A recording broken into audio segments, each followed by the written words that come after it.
The Patriots place Josh Gordon on IR. Could he soon be out of New England? I'm Alex Barth. This is the Patriots Press Pass. And again, the breaking news late Wednesday afternoon, Josh Gordon has been placed on injured reserve by the New England Patriots due to a couple of bone bruises in his knee that actually predate the injury that's held him out against the Giants. So to go back through the timeline, Gordon had been dinged up, some minor things here and there. Against the New York Giants on Thursday night 2 weeks ago, Gordon chases down a player after he had recovered a fumble, goes to make the tackle, gets his leg pinned under him. It looked ugly at the time. I thought he was possibly heading for IR at the time.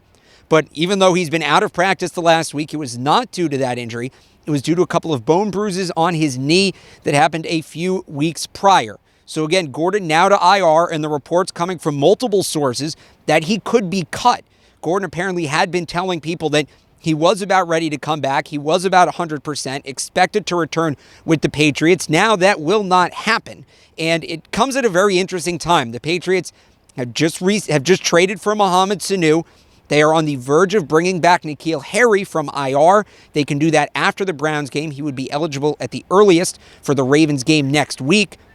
So why cut Gordon and not just leave him on IR? That's the question we're having right now. Perhaps they felt he'd been buried in the depth chart, and well, I'm not totally sure that's the case. This is a very positive sign that the Patriots are very confident that both Mohamed Sanu and N'Keal Harry can jump right into the offense and pick up and contribute right away. Other issues with Gordon, there is always the looming question of if it was a substance issue potentially. But again, he's been saying that he planned on getting back on the field. He was feeling good. He would be ready to go. But again, Gordon on IR, and sounds like he's going to be released. Sounds like he won't be with the Patriots going forward. He was in the last year of his contract. So if he does sign, pending a release, this is it for Josh Gordon with the Patriots, at least for now, at least for 2019. We'll see what his market looks like in the spring of 2020. The guy that I look at here is actually somebody the Patriots have signed, and that's Demaryius Thomas, and the Patriots contract they gave him last season. Now, ultimately, as we know, it didn't work out between Thomas and the Patriots, but you look at that contract, Thomas was 31 years old at the time. Gordon will be 29 for free agency this year. He was coming off of a lower body, a leg injury. It was a little more serious than what Gordon's dealing with. That's still the case. And there were some other issues looming over him. He had some legal issues going on at the time, although he had been an all-pro wide receiver in the past, similar to Gordon. So if you look at that contract, it was 1 year, $6 million, $3 million guaranteed. That may be the market for Josh Gordon, pending anything else coming out about this story this summer. And that seems to me, again, this is a long way ahead. I'm really picking off the future here, and a lot can change between now and then. But if that's the kind of contract the Patriots gave Demaryius Thomas, I can't see a reason why they wouldn't give it to Josh Gordon, and I think that would be about the market. This edition of the Patriots Press Pass is brought to you by Keeps.com. To take the first steps against hair loss, visit Keeps.com/garden. That's KEEPS.com/garden for your first month free. So we talked about the potential future for Josh Gordon, what this means for him. Again, will he be released? Will there be a market for him? Will he play again in the NFL this year? And then again going forward. But where does this leave the Patriots? Just resetting the wide receiver depth chart real quick. Of course, you have Julian Edelman at the top. He was limited again today in practice. He is still dealing with the rib injury, but all indications are that's more or less a non-factor at this point.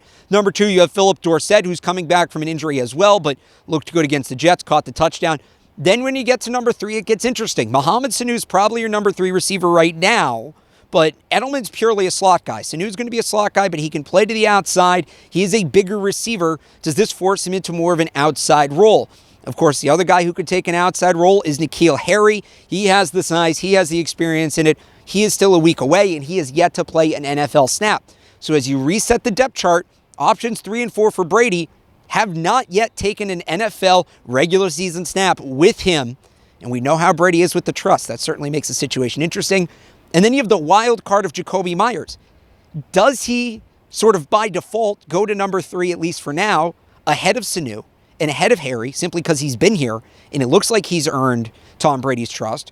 Or on pure talent alone, do those guys supersede him? It's going to be very interesting to see what happens with Jacoby Myers in these next couple of weeks. And then, of course, bringing up the end, really more of a special team or punt returner, you have Gunnar Olszewski. Although, remember, they did draw up plays specifically for him against the Giants. So clearly they feel that he can have some part in this offense as necessary. Again, Josh Gordon sent to IR. The expectation is he will be released. Your thoughts, leave them in the comments or on Twitter at Patriots CLNS. This edition of the Patriots Press Pass is brought to you by Keeps.com. That's Keeps, KEEPS.com/garden for your first month free. With the Patriots Press Pass from Gillette Stadium, I'm Alex Barth for CLNS.